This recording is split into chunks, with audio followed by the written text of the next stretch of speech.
Thank you so much. I hope you're all having a wonderful day. So before we get started, I would love to have each of the panelists introduce themselves. I'm really excited and honored to be on this panel, Fostering Youth Social Entrepreneurship and Volunteering for a Better World. I'm a business student and I study business analytics and essentially the intersection of finance and technology and how that can help. I'm going into a career in management consulting after, and I really find that a way to be the intersection of community service in the business world and really using business to create a positive social change. I've seen business and nonprofit organizations play a large role in my life since high school. I actually was the charter president and founder of the Interact Club of San Ramon Valley in the San Ramon Valley District, and I helped charter the club, essentially go door to door, pitch my club to the Rotary Club, as well as the GATE program at Windermere Ranch Middle School, and that GATE program model, which helps GATE students out of the classroom experiences, has been adapted by the school district. And now I am the president and founder of We'll Be There Foundation, which focuses on mental health and building leadership in the community. So really taking all of my previous community service experiences and being able to utilize that in the business world is really important to me, and I'm really honored to be on this panel. It's amazing, isn't it? When I was that age, I couldn't string two sentences together. Now, half of what she says, I don't understand. Anyway, my name is Piyush Gupta. I'll talk to you today about my association with a non-profit called the Buddha Institute. It's based in India, and it's focused on using entrepreneurship to uplift the poorest of the poor at scale. The thought being, you can't give them fish because you'll have to give it to them every day. You can't just teach them fishing. That's adequate, but they take care of their family. Whereas if you help them establish fishing enterprises, then as that enterprise grows, you get a lot of leverage in the work you've done. And I think India's poverty problems can only be eliminated at scale by entrepreneurship. As Mr. Gupta said, the younger folks have done so much that I feel like I don't deserve to be on this panel right here. So thank you for inviting me to be on this panel, and I'm really honored to be here with the distinguished people that are sitting here. My name is Vandana Kadam. I am the math department chair at a local school in San Jose. In addition to my education background, I actually like volunteering. Period. Volunteering, that is it. I just like to give back to the community in whatever way I can. And like what Aditi said, the intersection of business and community service, for me it is the intersection of education and community service. So in any way I can help the world become a better place with whatever I can provide with my technical skills in education, I like to do that. And that's what I'm going to be talking about a little bit. So thank you again for inviting me. Thank you, Sai and Davina, and also TAL Foundation for inviting me. I'm not representing any particular foundation today, non-profit, but I'm a serial entrepreneur. I'm an investor and philanthropist, and above all, I'm I think, father of my two wonderful children. And I'm here to speak, to share some of my experience. I also have a family foundation in India that I contribute and make a big difference there as well. But I'm here to share some experiences that I think potentially could be useful for some of the young people and parents who are listening, and even grandparents who are here. Awesome, thank you. So maybe we can start the answers from the other direction this time, just to give. I like to go back and forth so we give a chance to everybody to speak. I think today's topic is basically fostering youth social entrepreneurship and volunteering for a better world. And as we were prepping, Piyush had sent me a note earlier saying maybe we should define what is social entrepreneurship. A lot of us kind of know what it is, but it's not very clear to us. So I just said, oh, that's a great idea. And I just went back and checked. And the most concise definition I found was from the US Chamber of Commerce, which said that using for-profit approach to solving social problems. I'm paraphrasing it, but essentially that's the core of it. So what I want to bring here, and I know Piyush, you're working on this really core on the social entrepreneurship piece, but the volunteering is another aspect of the topic today. What I want to talk about is a lot of people think in a very binary manner. They think that either we have this for-profit, Facebooks and Googles, Or we have the non-profits where you'll make no money, you'll have no life, you're going to be in a really tough situation if you go towards that path. But I think there's a third way. So I would like to hear from you, each of you. We have entrepreneurs, we have educators, we have change makers here. So I think it'll be great to hear your perspective as to how do you see young people today as they are looking at their future. How do they look towards social entrepreneurship in addition to volunteering as a pathway for achieving their goals? Well, you brought up several things: volunteerism, social entrepreneurship. No matter however way you want to phrase it, the fundamental skills today the young people have are creativity, intelligence, ability to focus and think without any boundaries. There is no age limit for that. That's why the young people are equally capable of the more mature, experienced people, everywhere, except that they don't have enough experience compared to good old days, 20, 30, 40 years ago. The only way to gain experience is people like working and making contacts personally. Today that is not required because of social media and all the other things. At 18 you can pretty much get what a 40, 50-year-old person can get, other than hands-on experience, which even that can be substituted. So the sky is the limit for young people. I mentored youth entrepreneurship in TAI and also UC Berkeley. I mentor entrepreneurship folks there. My own children, my daughter started a non-profit for a small thing that they found as an issue in high school. She ended up raising $250,000 by the time she finished high school. Nobody would have given me the money. They gave her the money, and believe it or not, it started my friends. So and then my son started UC Berkeley 2.5 years ago. I call him my big brother because he's wiser than me. Believe it or not, so many of young people here and the parents who are here and grandparents who are here, your children, grandchildren are much smarter than you are. Give credit to them and treat them like as your siblings, sometimes even as guru, because they know a lot more than what you know. And he went there and he saw the UC Berkeley and he saw the homeless people there. He published a paper immediately documenting how it is actually beneficial for all the stakeholders, the community, the tax department, everybody, to actually solve the homelessness on financial terms and be beneficial. It was published overnight, and then the next thing that he heard is the city of Oakland was interested in talking to him and getting some advice. I wouldn't have thought about it when I was in high school. So my advice is, it doesn't matter whether you want to name it as social entrepreneurship, volunteerism, don't even label that. Use your talent, God-given talent, and what you're passionate about, what resonates with your skills, your body and your attitude and your spirit, and pursue it to the highest extent and best possible way. And you get the results automatically. And so that's why I don't like to label anything as, all the social entrepreneurship, volunteer terms that we use, they limit you. It doesn't matter what you call it. Just do what makes you feel it is right. As long as it's legal, it's ethical, just pursue that to the fullest extent. And don't waste any time and don't limit yourself. That's what I noticed with what I observed with my own children and my own family and people like that. And so sometimes you get inspiration from people. You're reading books and watching other people and learning about it. Sometimes you don't need much inspiration to get from people, your own friends and your neighbors. I couldn't agree more with what Mr. Madala has said in terms of the power of youth, the amazing thing. And we just saw a sample of that when the 4th students were standing here, the kind of information they have, the kind of dedication they have, and like what you were saying, Vijji, about the byproduct. When you start with an idea, the byproduct could be money.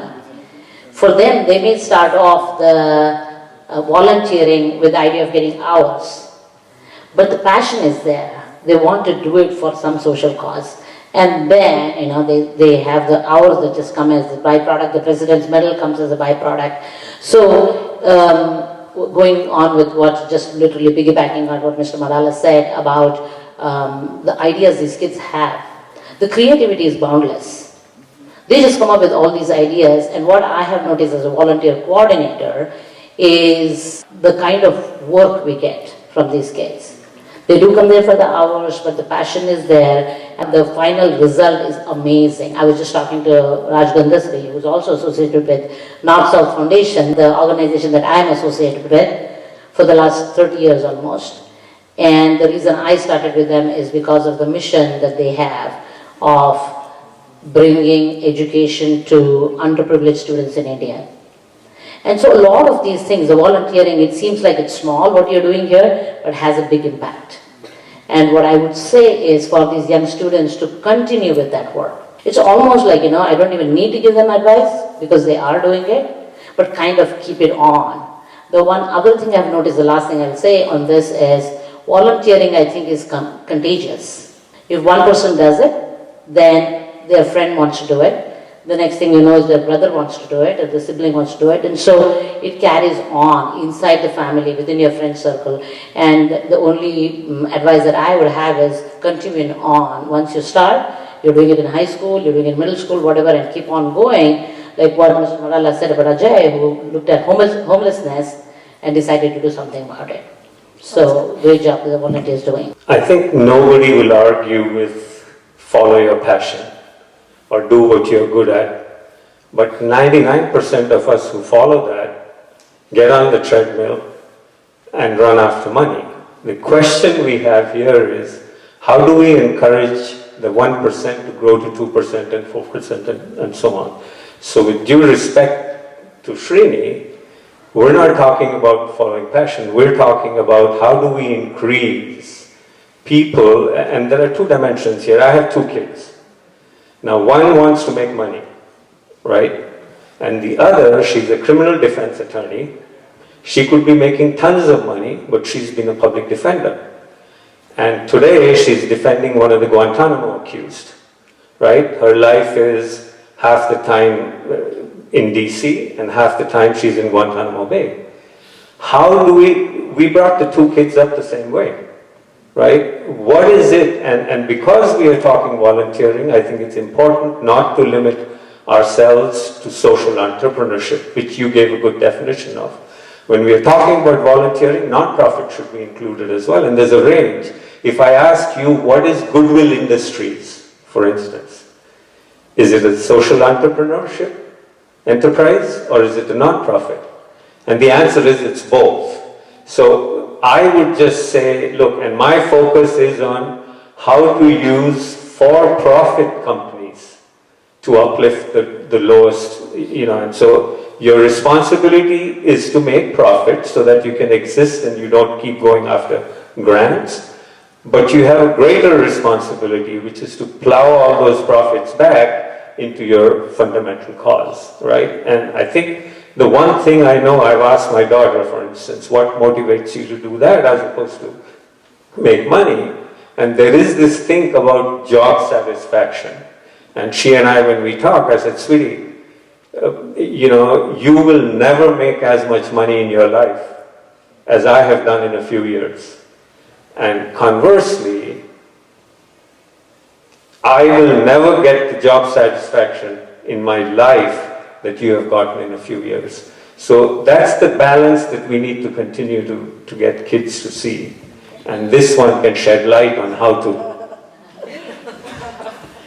I would just like to piggyback off all of their answers. If I were to add one thing, I would say, as someone who's considered youth or Gen Z, if I were to describe my generation in 3 words, it would be vocal, passionate, and adaptable. Vocal through social media, adaptable through COVID, and passionate because we see causes in the world and we recognize and have the self-reflection to recognize our own privilege and how we can help others using it. As someone who was most recently at Deloitte Consulting, I saw the way that the huge for-profit corporation has new initiatives based on sustainability and diversity and inclusion, and how that's such an integral part of the culture. And when I was asked, why do you want to join this firm, that's something that I keenly looked into, and the reason that I believe I even got this opportunity, because they care so much about culture fit and making sure that you have a stance and a voice of your own to add to the firm. So it's definitely something that I've seen more happening in the corporate setting. Also, academic institutions. I go to a Jesuit university, and we are required as students to take a course called ELSJ, which is Experiential Learning through Social Justice. And every single week, we have to go into the local San Jose community and do volunteering, whether that be food distribution or tutoring children, etc. So there is this definite emphasis on getting students out there and really recognizing your own privilege and helping others through business, whether it be nonprofit or for-profit. And I think it's also important to recognize the role that organizations like TAL play in uplifting people who have a voice and want to share. Amazing. I like all the answers because I think all of them give different perspectives, right? I think what Srini said, first you need to find your passion and then you'll find your path. And, it kind of went on from there and built. And I also believe, like Piyush said, that, there'll be new models of entrepreneurship. There'll be new models of making money in the future. And we are on the cusp of that right now. And what Aditi was saying, I think this is so important because I have two young women, now they're young women in their early 20s, two daughters. And you can see that in all of them. There was a little bit of that in our generation where we used to think about who are we buying from and what is their mission, where are they getting the stuff from. Especially growing up in India, we had access to the artisans who were making us saris or selling you things that they actually handmade.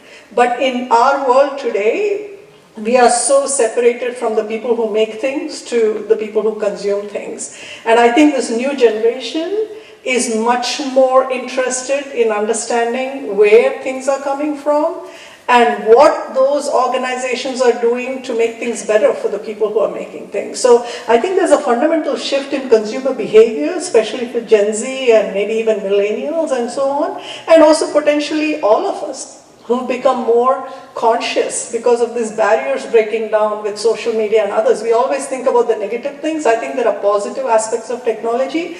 Now we see how people live in other places which we never got an access to see.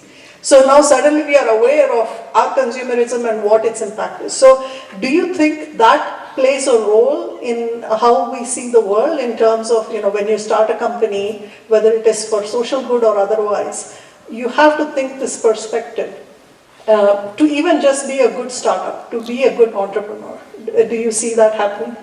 Definitely. I think the most definite application that I see of business principles is in marketing when it comes to marketing my nonprofit organization and events. For example, there's like 3 P's of marketing. There's like price, product, etc., etc. And when I see myself branding my organization or really using that voice that I have to impact the greatest amount of people, I see myself using those business principles. And as a finance student, finance is the backbone of any organization. And although I'm doing this, I'm like fundraising and doing events for the idea of impacting people, it's also important to recognize the role that finance plays in sustaining my organization. And those are just marketing and finance, I would say, are the backbone business principles that I've seen play a role in my particular organization. I think the business processes, the business principles, the business ideas that go behind making any enterprise successful span.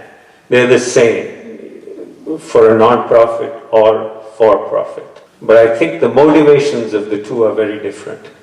And we can't paper over that, right? If I'm running a commercial startup, then I have to answer to the people who provided the capital for me. Yes, I need to treat my employees well, otherwise they leave me and go, right? Whereas when I'm running a social enterprise, my primary responsibility really is not to those who have provided the capital, right? That's why we talk about impact capital being available, because you're not going to get 10x, 100x, 1000x returns. You're happy with some of your companies giving you 2x return so that the money can circulate, right? So the principles are the same, but the motivations are very different.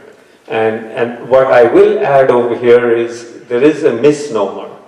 We believe that you cannot make money in a social enterprise or in a non-profit. And that's not true. You cannot make obscene amounts of money. But you can make money, your kids can go to school, and the emotional satisfaction that you get far exceeds any obscene amounts of money that you could make. Absolutely. I will just jump in here. Normally I try not to jump in when the speakers are speaking. But this is such a educational thing that most even entrepreneurs don't understand. I mentor one young person. She has a startup which is teaching 100 girls in blockchain. So they're teaching blockchain and Web3 technologies to young people in India and other places. And she was talking to me and saying, I don't know how I'm going to run this. I need to again raise this funding. I said, do you know what a non-profit is? A non-profit is something that's not distributing profits to its shareholders. Doesn't mean you cannot charge money, right? Subsidize that. Subsidize it with the grants you can get. Subsidize it with the donations you can get. But don't walk away from charging money when people are able to pay. So I think there is this misnomer that if you're running a non-profit, like Kaiser is the biggest non-profit, and they do charge money whenever we go in, right? So I think this is where I think we need to kind of shift our thoughts a little bit, like you said. If you're running a social enterprise, whether it's a social entrepreneurship thing or is a non-profit, your goal is not to make money.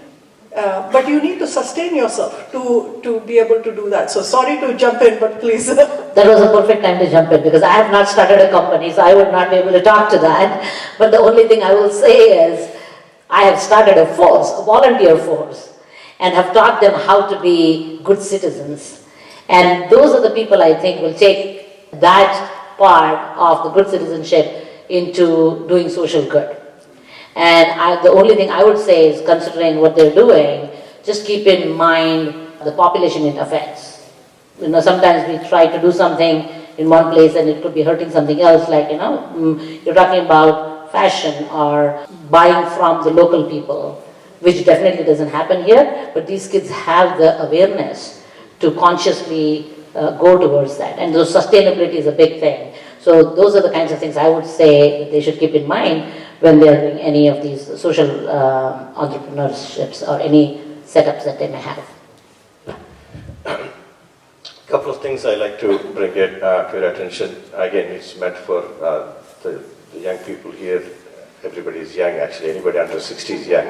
So, and also the parents and grandparents. IKEA is a non-profit, actually. They have two divisions. One is a non-profit and another is a for-profit. And NFL is a non-profit. So again, it's already brought up that non-profit doesn't mean you don't make money. But the thing is, I have to give credit to young people, young teenagers and young entrepreneurs today, relatively young compared to me. They're actually doing a very good job. They really don't need any advice, to be honest with you. I give specific examples, like, microfinance. Good old days, 20, 30, 40 years ago, in villages and everywhere, there was money lending. That's on small. The young folks came in, they got to MBAs and everything else, they finished it nice into microfinance. And, today big institutions and respectable institutions are founded on microfinance. And then one of the companies where I actually invested in, one of my college juniors is an entrepreneur today in India, and his dad was a scrapyard dealer. He buys all the junk and then he used to sell it. That was his father's and grandparents owned a business. He did an MBA. Look what he did. He did recycling business. Basically, you have cell phones and everything else. You could trade and redo it. And now the messaging, this is where they come in. They're actually doing a great job already. It's of sustainability, all of a sudden. The reason why, it's the same thing, old wine in new bottle. And branding is powerful. So messaging, what it does is, first of all, it clarifies our thought. Once it clarifies our thought and it precisely be able to express in one word and one phrase what is that the whole organization is all about. And then it's easier to communicate to your investors, partners, customers and everybody else. To be honest with you, I really don't think we need to give any advice for young folks. They already know, they can teach us. The main thing that we can do is inspire them and be a role model to them, and encourage them, and just oftentimes listen to them. So I think that's where I would like to end.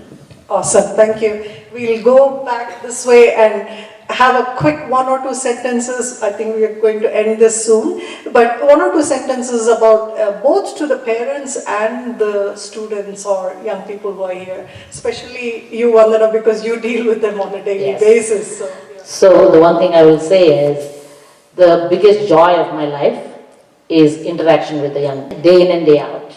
And that is what makes my job so special. I don't think, like what Mr. Gupta was saying about the gratification that you get, that is what makes me so rich I know a lot of people have made a lot of money, but I will say as a teacher and as an educator of these young folks, I feel like I'm the richest person, honestly. That's how I feel every morning when I go to school. What I want to say about what the parents are doing, they're doing a fine job of encouraging these students to do those things, like, get outside of their boundaries. Aditi spoke about privilege. A lot of these students in the Bay Area come with a lot of privilege, but for them to understand that other people who do not share the same privilege also need to be valued is important. And so continue to do what you're doing. The parents need to provide that, and what Mr. Madala was saying, we don't need to teach anything to the kids. They just need a little bit of guidance. And the EQ that you were talking about, it is not just about passion, it's about compassion. If they have that, they can make a huge difference in the world. I'll end with that. Thank you. Yeah, I'll tell you, during my 30-year career, and I retired 10 years ago, so I'm gainfully unemployed now. I had a lot of appraisals, a lot of things. I didn't keep any single one of them. What I still have is my student evaluations when I used to TA, right? And your profession is a very gratifying profession because you get instant feedback. If you do startups, if you do companies, it's years before you find out what's. I'd like to get back to what our topic was, right? Fostering youth social entrepreneurship and volunteering. What does it take? And if you will, it starts from when they're very young, and then we are catching them at the end when they have started enterprise focused on and what's needed at the end. Why are we at the end? Because it will have the quickest impact. You want to alleviate poverty in India? There's 160 million people in India who live in less than $2.15 a day, right? Think about that. Less than $2.15 a day, 160 million people. If you want to have an effect at scale, not affect 500,000, 1 million, affect 25, 30, 50 million people, you have to start there. That's where we are. But we have a grant from the Ford Foundation to go in and evangelize in schools and colleges and universities to fill our pipeline of such entrepreneurs. And what we evangelize is, hey, look, there is a path. You don't have to go to Unilever and sell soap. There is a different path to do it. And then from there it goes, Apple, if you look at it. I used to work at IBM, right? 15 years. And we used to laugh at Apple and Microsoft and all, right? What are these little guys? What are they going to do? And today they've eaten our lunch, right? Why? Apple made a very conscious decision. They're going to ignore the professionals. They went to K to 12. And they made them use their Macs and their laptops, and guess what? They carried it with them, right? So it's, human beings are of all kinds. Just by chance, there are some who are oriented towards service. The question is, how do we increase that? And I'll tell you, all of us have a role in that. What's being done here today has an influence. Schools have a role. Parents have a role, right? If the parents are going and volunteering and the kids see it early, that's what they're going to do. But if the parents are going for biryani every day and say, oh, you should go volunteer, it's not going to happen, right? So everybody has a role, and that's the only way we'll move the needle on this. Absolutely. I do think leadership is found through a community. It takes a village, truly. But if I were to answer this question, I would say that there are opportunities all around us. Opportunities for positive social change, opportunity for donorship, opportunity to use your voice. And it truly comes from platforms like this, which uplifts and gives people and the youth an opportunity to pitch their idea or seek help for resources, etc., that will allow this. As the previous speaker was saying, we're kind of in an evolutionary cusp with AI, but I also think this generation is questioning fundamentally why and how we are going to work every day and becoming more intentional about things like that. So I think really giving the youth space for ideaship and for innovation will help foster youth social entrepreneurship and essentially create positive social change. Everything is covered. I don't have too much to say, but I do want to acknowledge something, that what can we all do to encourage young folks in my wife says 80 is new middle age, so I'm very conscious about using the word young. But the folks, what advice we can give them or what we can do is be a good role model, and then not everybody can be a good role model because of God-given limitations on us, because of economical, financial, health, mental, and other capabilities. So if we are unable to be a role model ourselves as parents and grandparents, we can let them pick an opportunity for them to pick their role models and facilitate as much as we can. But they're independent, good thinkers, most of them are. So just listen to the children and listen to the young people and let them be. I think that's the best thing I would say. And it worked with me. My kids are good friends of mine. I just listen to them and they like to be with me. And most people, parents don't understand it, but it's so easy to do it. So thanks again to everyone for coming. I myself, I think I don't know if I introduced myself, but I've been an entrepreneur. I've been in social work for a long time. I'm very proud of the work I do. But for the young people in the room, first thing you need to do, connect with everybody who's on this on this panel, connect with others in the room, reach out to them, don't hesitate.